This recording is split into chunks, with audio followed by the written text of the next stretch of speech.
exciting things going on at Astro. There are. That's a good. Having to retweet a lot, I feel like is a good problem, especially on a launch week. Oh, yeah. Like that feels like the way to go. Yeah. I shared my little, dev log of what I'm doing. I'm like, let's just bury that immediately. Oh, yeah. With everything else going on. Who cares about that? It is funny, like on social, people post about this, like they put a lot of time into like creating very valuable content for developers of like code snippets and instructions or what, and like videos or what, like whatever it is. And then it's like they post a meme and it gets 50 times more engagement. And it's like, that's cool. But it's also like there's time that goes into this valuable stuff too, but people just don't care as much as they probably should.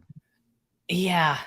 I'm glad that at least on Twitter specifically, they flipped the algo a bit. Before they had actually downranked videos and images from where they were. So it used to be if you posted an image, it would get boosted. Then they removed all of that. So my whiteboard the webs, or what was that? How long ago did they remove that like boost? Yeah, like they removed it some months ago. They added it back. Okay. And I noticed in the months where they removed it, and it could just be, my content, but my content didn't get like 100 likes was kind of a struggle for a whiteboard the web. I was like, am I regressing? Am I bad again? Am I bad at this? And then I did a video and it did quite well this week. So I'm like, okay, I'm not bad at this. I mean, you do have to cater to larger pockets. You can't. Yeah, you can't like make a solid JS video and not relate it to anything. Yeah. Because then people will be like, okay, I don't use solid, so I'm just going to skip this one. You have to relate it to like, if you're from React, try this. And then it works. It's more effort to do that, but you always got to think. I'm sure you deal with that. Yeah, I'm actually like, YouTube has been a struggle the past year for me. And I'm having to like be super, it's interesting because you think you get better and better and you get more and more visibility on everything you do the longer you do it. And then to go through like a down zone is like really defeating because you're like, I know more than I ever knew before. Right. And it's not doing as well. And I've started to pick up a little momentum recently, which I'm super excited and encouraged about. And I will have an Astro 3.0 crash course launching tomorrow on tomorrow. YouTube. So, and then I have the actual course launching next week. So this will be another like marketing ploy funnel for me for my course, but also just because it's super top of mind. Like I went through and kind of ripped out the basic pieces of the course and I'll turn it into a crash course, and it should teach everybody like the basics of what they would want to know, including anything Astro 3.0. So I'm super excited to have that ready. I have to record it, but I have the demo that'll be out tomorrow, including we talked about this before going live, Transitions API, which is like, again, I was like intimidated by it because I was like, this sounds too fancy. What does it take to actually do this? And then it's like at one line of code, and I'm like, okay, I can do that. Yeah, we can do that pretty easily. Elian, is that? I don't know if let me know if that's how you pronounce that. But Elian Codes is in Twitch. Claudio and Christian on YouTube. What's everyone? We're just hanging out chatting. We'll switch over to your channel on Twitch after 30 minutes or so. So I'll let you leave, get everything set up, and then I'll join you a couple minutes after and raid everyone over. Cool. So what we're doing, we're just chatting 3.0, and then on your stream, I think we'll do like more hands-on coding stuff, and we'll do that for about an hour, which should be fun. So what do you want to do, like a quick overview recap of 3.0? Like what is there and what is it all about? Yeah, and I also didn't know we went live. I was holding back. So hi. Oh, my bad. So seamless. I don't care. There's no difference. Now give us all your hot takes that we're live. Oh yeah. I'm sorry what y'all heard. Yeah, we haven't talked about Next yet. No. Anyways, 3.0 has some pretty major headliners, I think. Some of them were long times coming. We've had middleware for a while, and that was stable in I think it was like 2.8. And now it's really making the SSR story strong. And we have authentication services already built on middleware. So that's one I'm really excited about. Oh, wait, is that like recommendations you would give to people for auth? Yeah. Oh, I can totally do that. Oh, this is interesting. So I have auth in my course where it's just like build your own, because at the time of starting to build a demo and record, there wasn't like a suggested strategy. And I was just telling my wife, Jess, I was like, they'll definitely have one of these like sometime soon. So anyway, tell me everything. And then maybe that'll be a reason to go back and do an additional update to my course with future auth stuff. Yeah, it's tough because whenever new things are built, it's like, could it be done better? But I think doing it from scratch is the best baseline because you can totally keep it. But and it's just like a teaching mechanism at this point. And to your point, like, sorry, I'm kind of jumping in because I get excited. But you posted, I wish Astro had more respect somehow, but you like converted it into SSR. Oh, take it seriously or something? Yeah, but SSR is the first three letters. Yeah, that was super, super awesome. And that's one of the things I want to do with this course is just like do server stuff because we can. And my pitch to people is like Astro and Next.js seem like they're far apart, but they're also like much less far apart than you think. And Astro started on a different like optimizing for content and static optimizing for it. But also the raw features and functionality there to build full stack. And I think that stuff is just going to get better and better because of the developer experience that's already there for the other stuff. Like you said, such a great frame or groundwork. It's just going to get better and better and be like much more competitive in the you can build anything space, which is amazingly exciting. Yeah, because there is a pro and a con to the having a ecosystem that stretches back multiple years. Of course, Next has been around much longer than Astro. And that is a reason people like to stick with Next. But Next is in that transition phase right now. The app router changes everything. Server components change everything. All the patterns and libraries you used to rely on no longer work the same way, or sometimes not at all. So you're actually running into a verse problem of you have to unlearn many things in order to use Next to its full potential. But Astro has just been growing into a model and hasn't really strayed away from it since it started, which tells me it was on the right footing up through 1.0, up through now. And we're just adding SSR, then middleware, then view transitions, then form handling is where I want to see us go next. I really want better form handling that tackles that remix vibe. Server actions, there's a community member that made an Astro integration to do RPC endpoints. Interesting. That's a really cool one. Yeah. So it's all growing in. To answer your question a long time ago, the auth service. So there are two options for auth. The one I'm trying on stream is Lucia, which is a framework agnostic auth library. I almost said framework. It's just a library. And it hooks in Astro middleware. It lets you own the users table. There's no like paid service and accounts in order to use it. So do you set up like your own database? Yep. Okay. And then you tell it, can it work with Postgres and MySQL and a few different things or whatever?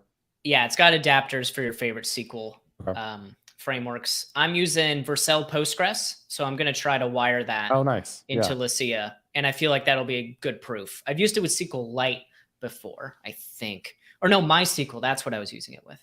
Because PlantScale is a popular option. You can wire that into Lucia and it works pretty well. But yeah, you can still own the users table. It's only helping you with cookies and sessions. So it'll log you in. It will create a context object called with a user inside of it. So anywhere in your Astro app, you can say astro.locals.user and type safe user right there with inferencing. It's not type any. Like it actually is the user in any Astro component as long as you're authenticated. And it's got your login and log out components. It keeps it really simple. The creator of it was actually the champion for Astro middleware, Pilcrow. Shout out to him. Nice. Emma was the one who implemented, but Pilcrow's the one that really wanted to get middleware through. I didn't realize at the time he was working on an auth service that hooks into it perfectly. So he helped all the stars align. And it just feels like the best first-class option for auth. There is another one with auth.js, which has become framework agnostic recently. So if you're an auth.js fan, formerly Next auth, so many things flying around. Oh, that is when you can do. Is that been abstracted away from Next to now be a generic thing? They have said that. It's in that funny in-between state, kind of like TanStack router, if you've been following that, where like it went from React query to any framework query. Any framework coming soon. Any framework query. Yeah, wait for it. So auth.js moved away from that. They do have SvelteKit support. Solid Start is coming. And Astro, there's another community member that he's got a PR on the auth.js repo saying, I literally was saying the other day, they will port this over to Astro soon. Yeah. I'm right on track. I'm like... The PR, it's been sitting there for months. He has a package that you can download called Auth Astro. And that is basically just forking auth.js and adding his PR. So if you want it today, that is available. Yeah, Otterlord is the other community member that got that over the line. So I'm trying Lucia because that one is like a library literally built with Astro in mind. So I feel really good about it. But if Auth.js also supports Astro, then you got two powerful options. So absolutely, there you go. That's and super Clerk cool. is coming too if you don't like user tables. But I agree for course content and such. It's really nice to show people, here's your users table. Here's how you can relate it to whatever your data is. And you don't have to worry about cookies, which is the scary part, and hashes and passwords and sign in with Google. Yeah. And in the course, we do super, super basic, like as basic as you can get with cookies. So auth obviously like takes place on the server. So you send a login or a sign up request to the server. It sets a cookie and it doesn't even create a session. And this is interesting. And I don't think I'll get shit for this because I think from a teaching perspective, it's good enough. But it just sets like user email and user ID in HTTP only cookie. And so it doesn't have session. And I kind of mentioned in the course, if you want to go into what the limitations of this versus actually having sessions are, I could do another video to explain like without sessions, you can't like get rid of all logged in users and like that kind of thing. But it does exactly what it needs to, where it just tracks those things. And then it's all SSR on this portion of the course. So you check the logged in user, like in your Astro JavaScript. I don't even know, like the front matter JavaScript part. Front matter, yeah. And then you can use that to conditionally render things. And the one thing we specifically do is render like login versus log out button in the header. And then also we have comments, again, talking about like you can integrate with a database with live stuff and it integrates with Zeta. And then it gatekeeps where you can't leave a comment unless you're logged in. So it appropriately handles that. It checks the user on the server, all these things. I'm super excited with it. And it's super basic, but it is like a great, I think, like teaching mechanism for that. Yeah. No, I would have especially loved that in college when Passport.js was the thing and Node. And I just pawned that off to other people that were working on the projects I was helping out with. I never properly learned off. So it would have been nice if it was like a good middleware system to also do it. And Astro cookies, I'm sure, help in some way because I know we have an abstraction for that. So it's super, super easy. Want to address a couple of comments. Niall just subbed. Thank you, by the way. And Niall had a question. I gave Niall a link to a video to help answer this. You can watch more of this. But Niall's question, I highlighted the wrong one. It is up here. Never used Astro before. How does it compare to Next.js? I've talked a lot about this. I have that video now. Go check it out. Ben, do you want to give your take on how Astro compares to Next.js? Yeah. Where do you begin? Depends what you're building. I will start. I hate starting with it depends. But if you are building, a content focused site, we're talking marketing, blogs, documentation, even e-commerce, Astro is going to have really focused APIs for that in areas that even Next.js doesn't. So they both let you do server templating. They both give you access to React. So you don't have to learn anything new with Astro. You can use your React components. But Astro also has built-in MDX and Markdown and syntax highlighting if you want to put code blocks in your Markdown. All of that is available to you. So I feel like Astro, you're taking a lot of the stuff from Next, like server-side components and React hydrated on the client, and you're bringing that content focus in. So you don't have to think about it at all. It's all just out of the box. So for those kinds of sites, Astro is, as the commenter mentioned, it's kind of Next, but better. It's really aligned with what you're trying to do. And when you get into the more complex stuff, Astro's got SSR and serverless deploys, all of that good stuff. I mean, I could keep listing, but that's the patterns that I'm really exploring right now, is using Astro to also build the same types of dynamic apps that Next is target at. Today, Next has a lot of, stuff that you can reference, blog posts from years ago that'll probably help you out. But Astro feels like it's on that right footing to tackle that use case as well.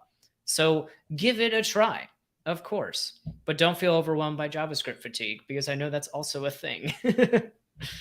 It definitely is. I think the thing that's so encouraging for me is in the video I referenced was me choosing Astro over Next.js for my personal site when I was looking to migrate from Gatsby. And I'd gone through this like Next.js path where I was trying to do Markdown and I was trying to do code syntax highlighting and a few other things. And it was just like, I'm having to do a lot of shit myself, which is not fun. And I didn't I was like, this should just be easier. And Astro, to me, from my perspective, like just started with a core, we're going to absolutely nail developer experience for content sites. Markdown, MDX, Markdown being a first-class citizen, you could throw it in and that be its own page. The integrations are like ridiculously good. Like they're so simple. Adding Tailwind command. You can add in your other SPA frameworks, React, Svelte, etc. That's dope. And then I have so much excitement for what Astro will continue to do, because like you said, like that server piece is there. Like you can do everything. Some of the what you might want to do is not as nice as it could be yet. And that's you mentioning like handling form submissions and server actions, that sort of stuff. But because of the focus on developer experience with everything you've done so far, I am that much more optimistic about all the features that you will add, and like really be a serious competitor for like, want to build anything, we can do it, and we can do it really well. Yeah. And even though we're already at 3.0, I feel like Astro never ships a feature unless we're really sure we can do it right. So there are those corners of, form handling and server actions. When are you going to get those? Even Next.js, server actions are in alpha. And there are some funky patterns with server actions and optimistic updates that are still being felt out in the React landscape. So Astro is like, there's no reason to rush that. RPC endpoints are hot, but outside of Twitter, no one even knows what an RPC really is. So let's make sure we can nail it before we try to push something out the door. And I think we did that with SPAs really well. There has been clamoring for Astro to have client-side routing since I joined the company over a year ago. And it wasn't until now that we finally said, you know what, the browser APIs have caught up. The browser can do a lot of this for us. So now's the time we can design something where we know it'll work, because it's just based on how the browser does it. We can get into view transitions because that's what I'm alluding to. Yep. But good things do come to those who wait for standards to catch up. The standards to catch up part isn't always said, but if it's built on standards, you're good. So I think we did it right. Yep. I love that. Niall asked if Astro is moving towards being an app framework. I don't work for Astro. I use Astro and see the things you're doing. And my answer is yes. Like Astro is going to be able to support you in building anything you want and have a very good developer experience around it. Yeah. And I'm excited I can really dive into that, because our new homepage says this better than it used to. We silently updated the copy on our homepage to highlight both sides. The main side that we really find exciting is everyone who's using a full-on SPA right now, like a Create React app, all client rendered, big old React bundle, and they're like, what do I do with this thing? Migrating to Next sounds like a nightmare, for example, because server components don't align with what I'm trying to do. And Next requires server rendering, but I can't do server rendering right now. So what do I do? How do I migrate out? Astro can easily swallow up a Create React app and put it on a page, wherever you want to put it. We don't care what you put on a page. Yeah. So if you wanted to take one, you could put on the page, you can turn off server rendering. You can turn off server rendering component by component. So just choose wherever you want to turn off server rendering. And then if you want to migrate pages out, like, oh, this part of the Create React app is better done with markdown files. So I'm going to move out these routes and I'm going to put them on these Astro pages. But the rest of it will live in this Create React app route that I made.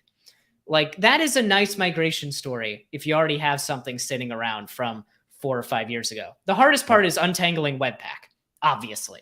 There are guides to go from Webpack to Vite. So that's where you're probably going to get pointed to. But it's exciting because Astro doesn't have an opinion about where you came from. You can bring exactly where you came from and slow migrate without having 2 mono repos or 2 frameworks you have to like redirect from your deployment service or something like that.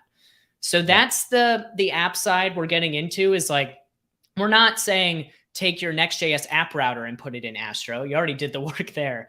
But take your SPAs that are more common than Next apps. Like, there's so many SPAs in the world, and put it inside of an Astro route, add server rendering if you want it, add these other features, and it's ultimately up to you. And it's the funny in between patterns that I'm like, I'm excited about those too. But I think the main pitch there is SPAs are okay for admin panels and stuff like that. And SPAs are okay if that's what you have right now. So also bring that to Astro, use server rendering, and just make it work. Love it.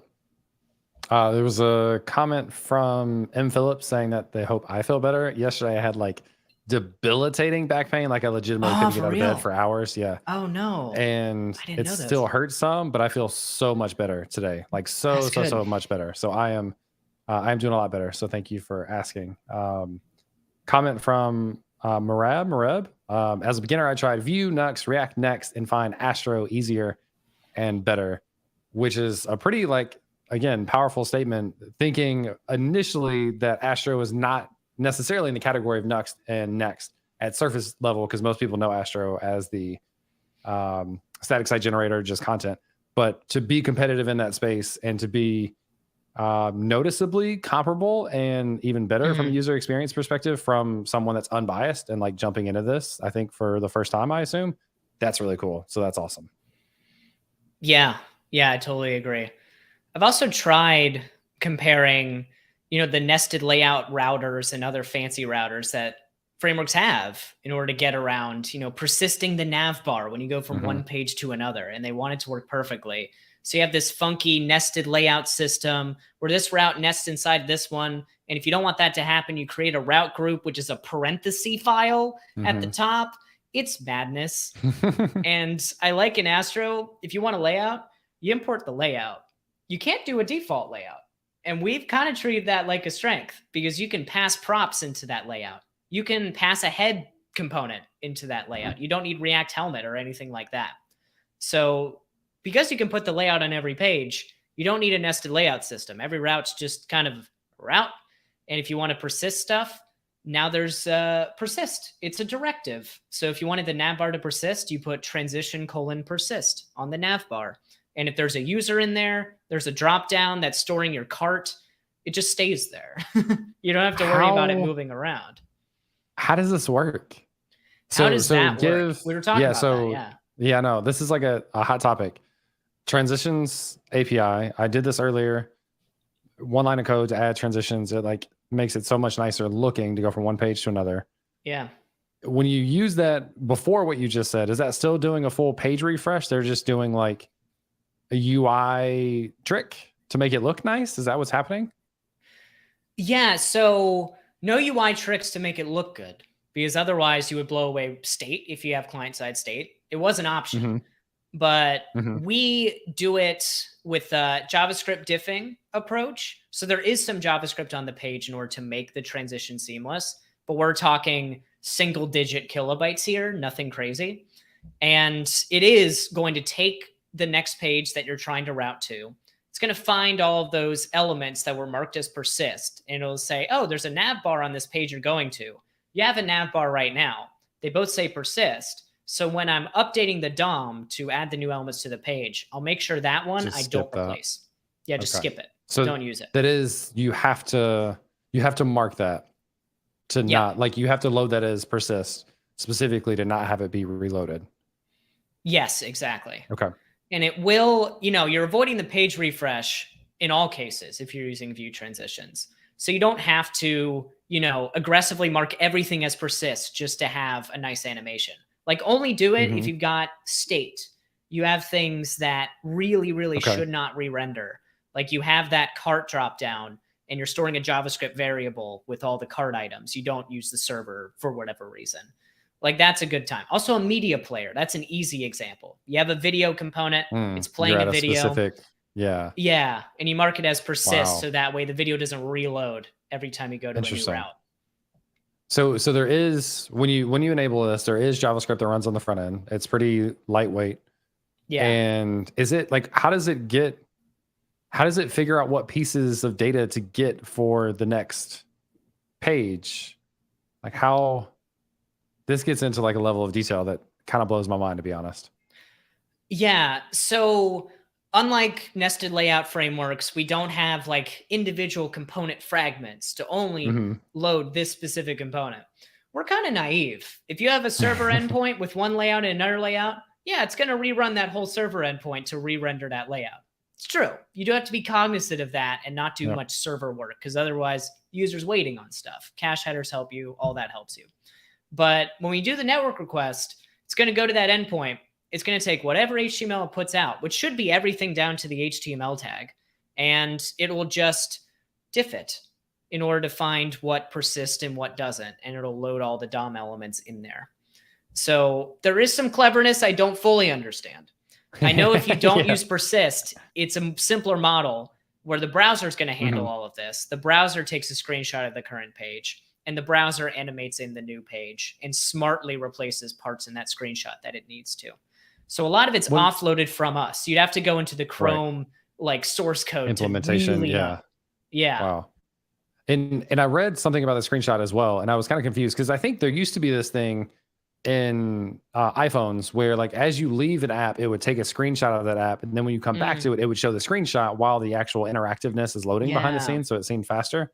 Right. Is it taking a literal screenshot and like the fading out the screenshot to the new content? I don't want to say it's literal, because that would mean it's like creating a JPEG and then you're loading it in. That's what my brain thinks. So we have a comment, by the way, from N Phillips that VT is a literal screenshot. It's a literal screenshot? Okay. There we go.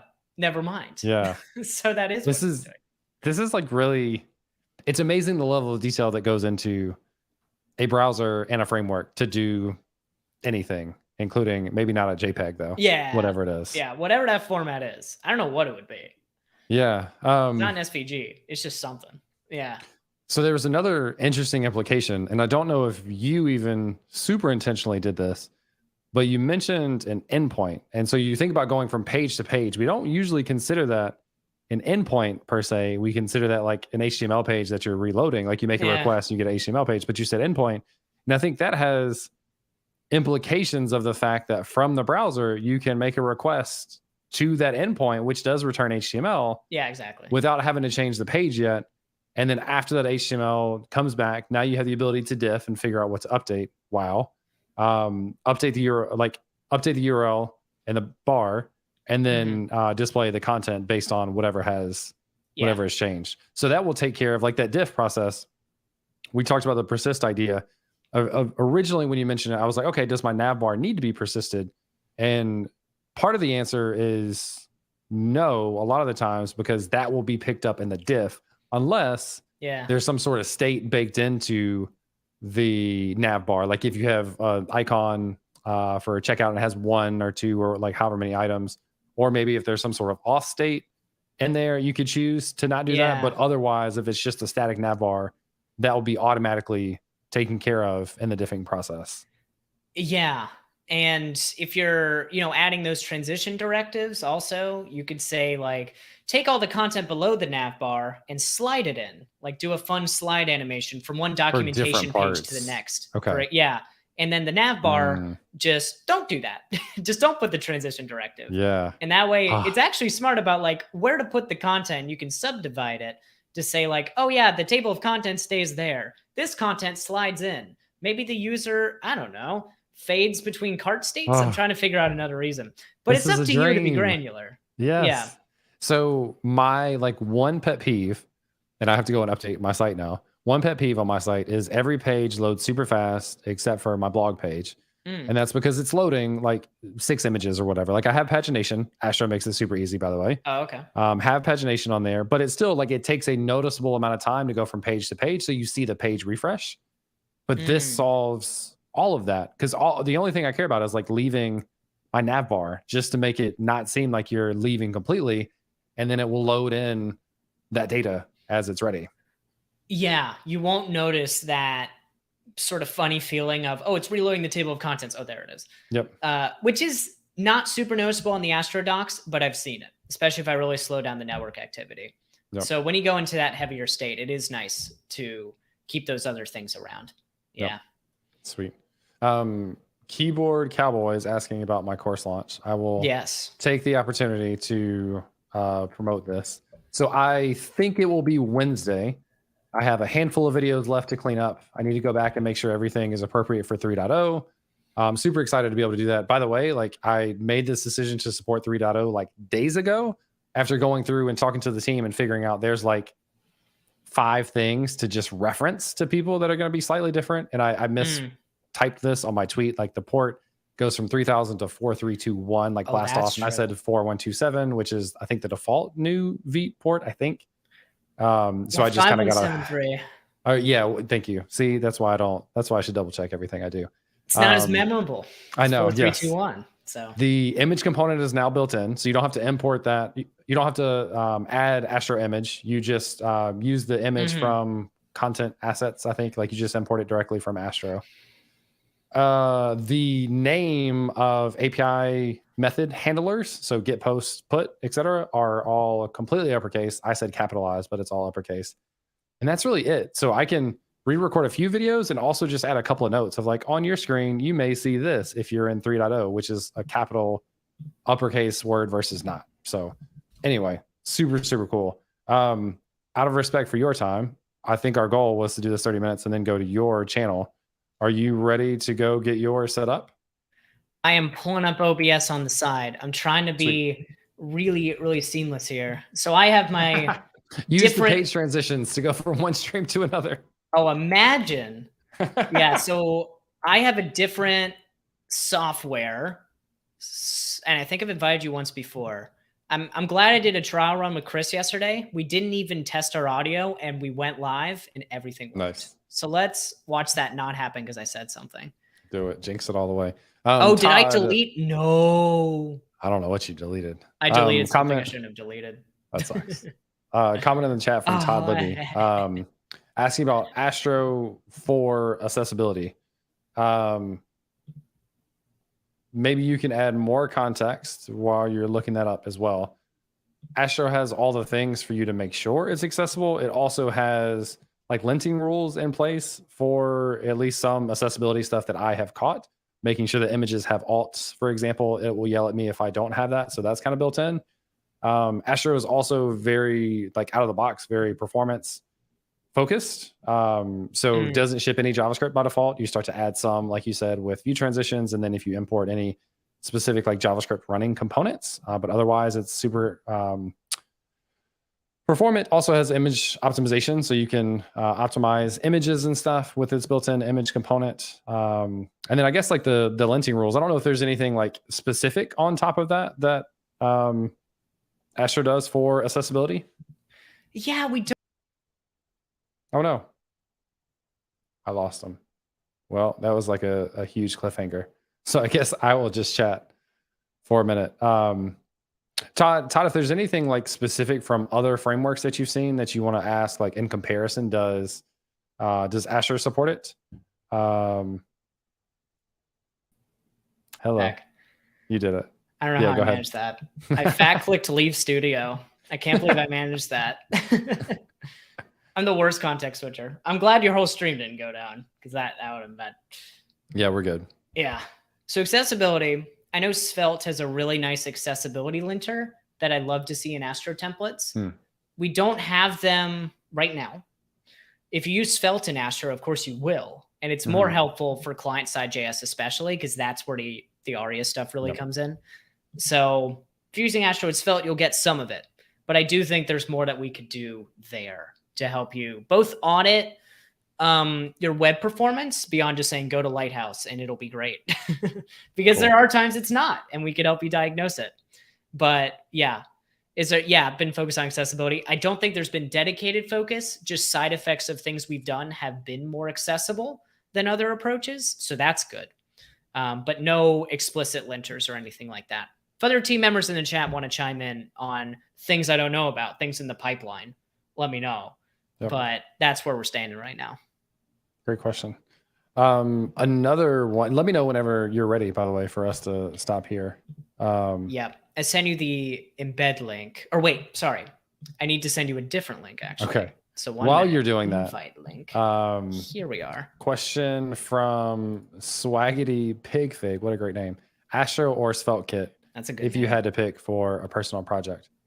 I love both. I mean, like I'm working on an Astro course, so like learn Astro type thing. I love both. I'm a huge fan of both. I think they've both done amazing stuff. So yeah, Svelte Kit's that one person, that one framework where I'm like, ooh, that's tough. That's tough because I'm a Svelte fanatic. I think Svelte is easily the best component framework for new developers and even people coming from React. I picked it up in months while React took me years, and I still don't fully understand it.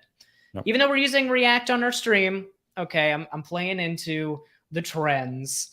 I do think Svelte's really awesome. So you could use Astro with SvelteKit and get really nice. Sorry, Astro with Svelte, the component framework, get really nice results. I think Astro has a nicer router because, again, the nested layout system is a little funky to me, and SvelteKit does it a different way. We also have built-in MDX, so if you know you're going to be using that, Astro is going to be a choice, and you can put Svelte components in your Markdown, and it's great. But if you're building apps, SvelteKit's got some good stuff. They have starters. I know Vercel has really pushed them on that, especially for e-commerce. So if you're doing that kind of thing, and you're already in the Svelte community, SvelteKit, it's pretty good. It's hard to debate. Yep. It also, I think, is farther along in the is farther along in the full stack application framework piece because Astro started more content focused. So I think SvelteKit has more of that already built, actions and loaders and that sort of stuff, or whatever, however they phrase it in their ecosystem. So if you want to take advantage of some of the stuff that's already there, that's a reason. Otherwise, you can do all those things in Astro, and the things in Astro will continue to get better and better. So are we overlapping? So Theo is doing an Astro V3 stream right now. Is that real? Oh, crap. Is that right now? Apparently. Let me... I'm going to go for the raid. I don't know how long. He streams forever, though. Oh, I'm just going to lose audience, I think. That's hilarious. What am I to do? I don't know. If y'all want to join that, I can't blame you. I know Fred will be joining you. It'll be a good time. But hey, Fred is joining Theo's stream? I think so. Oh, yeah. Wow. So he's going to be on starting soon for a while. That's funny. Yeah, I'm on starting soon right now. Nice. Yeah, if you don't mind joining the link I sent in the private chat, just to be sure we have everything wired up. You want me to go ahead and do it now or wait till... Yeah. Go ahead and do it. Okay. All right. Secretly behind the scenes. I can deal with Echo. What do I want to log in with? I'll log in something. With Google. But for those watching, we're going to continue chatting. We're doing a hot swap here. I've never done this, where you bring a guest somewhere else with different technology. I love it. But yeah, check out Theo and Fred's stream. They will also have a VOD up if you want to join us. I will have a VOD as well on YouTube if you want to, if you don't want to miss out on everything going on. But I'll be streaming a good few hours today. So I'm sure Fred and Theo aren't going to go 2 or 3 hours. If they do, hey, respect. But sweet. And I will not be on for a couple hours. So yeah, we'll see. I keep saying I'll pull back and then I don't. I know. Yeah, you get excited. Really quick from Rusty, if there's time, you were saying Passport is old solution. I think it's not even supported. Don't quote me on that, but I think it's not supported anymore. I'm learning backend with Node and using it. What are new cool people using for auth these days? I will give a shout out. I used to work at Auth0. Auth0 has a really great SDK for Node. My wife is in the room working for Auth0 as we speak. So she's not working for Auth0 right now because she's on maternity leave. She works for Auth0 when she's not on maternity leave. I'm just sucking up, so I get good points since you're here. So Auth0 is actually awesome. They have a great Node SDK. It's actually really, really good. I don't know as much about Clerk in the Node space specifically. So Clerk, I think, is super big in like the Next.js ecosystem. I don't know about them specifically in Node. If they have a Node SDK, I think that would be an awesome option as well. And then another one of my favorites is just going for, I guess they may or may not have direct support for just Node applications, but I love Supabase and AppWrite for just like built-in system for auth and database and a lot of things. And Dev is in the chat from, thank you for clarifying, from Clerk. So he said they do have an Express Node SDK. So lots of cool, really cool stuff that you could check out. Nice. And no, I'm not doing a 5-hour stream today for anyone who's commenting that. But yeah, a lot of shout outs for Auth.js. I heard Passport too. That's near and dear to my heart. Well, it's not really dear, but I did. Is it still supported now? Like, is it current? Is it maintained? I don't know. Yeah. Okay. Not sure. I think it might not be, but someone will have to double check. I'm not sure about that. Who knows? Jess, I got a comment saying Auth0 is great. Yeah, I haven't used it since because they're more enterprisey and expensive. So I just don't reach for it. Yeah, Clerk feels like that new hobbyist replacement for me. Just because I know a lot of Clerk people, I'll be honest. I do too. I'm super big fans of a lot of people at Clerk. Don't kill me, Jess. And I got to hang out with their team in Atlanta for Render ATL. Went to dinner with them. They hired Alexis. Dom is there now. Dev is there. James Perkins is there. Got to meet a few other people. They've got a really awesome team. So I'm definitely a fan as well. Yeah. They got a lot of awesome people. and also dev. So get about him. And also, and also Passport and Rails. Oh my God. Okay. Do we want to try the raid? Yes. So you'll need to start your stream. I am started. You're started. You're live. Okay. Yeah, I'm starting soon for 5 minutes. Hopefully I've warmed it a little bit. So there's some people. Cool. We'll see. For everybody that's here, I'll give one more shout out for myself. Two things. The Astro course. I keep thinking it's copied to my clipboard, and it's not. So Astro course is launching next Wednesday. I have to update the site and tell you all those things and what each thing is covering. It will be 3.0 focused, so we'll be ready for 3.0. Also, tomorrow morning, I will have an Astro 3.0 crash course on YouTube for free that you can check out as well. So get ready for that. And if you are on Twitch, I will go ahead and raid you over to B Holmes. They don't give you IntelliSense for raids, which is really annoying. They don't. Isn't it's silly? Tough. Yeah. B Holmes Dev. So that's counting down in 8 seconds. But thanks everyone for hanging out, chatting, asking questions. If you have additional stuff, tag Ben or I on Twitter or wherever, and also come to his channel or go check out Theo's, which will have Fred on it as well for more Astro 3.0 hypeness. You know what we should do in the future is just have a 24-hour, someone's going to stream at each hour. At each hour. Yeah. I could have hit the 12 to 3 block. Now that I know how everything panned out, I just forgot about Theo's stream completely. But I saw the announcement. So what are you going to do? I thought it was, because he's also Pacific. I thought it would be 3 p.m. Pacific. Yeah. Anyway. Oh, well. We tried. Somebody asked, is YouTube feed shutting down? I will end my YouTube feed. Yes. There's a link in the chat to Ben's Twitch stream if you want to come over there. In the meantime, I'm clicking right now. Thanks everyone on Twitch. And then we'll close out YouTube in a second. But hopefully I'll see you on Ben's channel. Thanks, y'all. All right.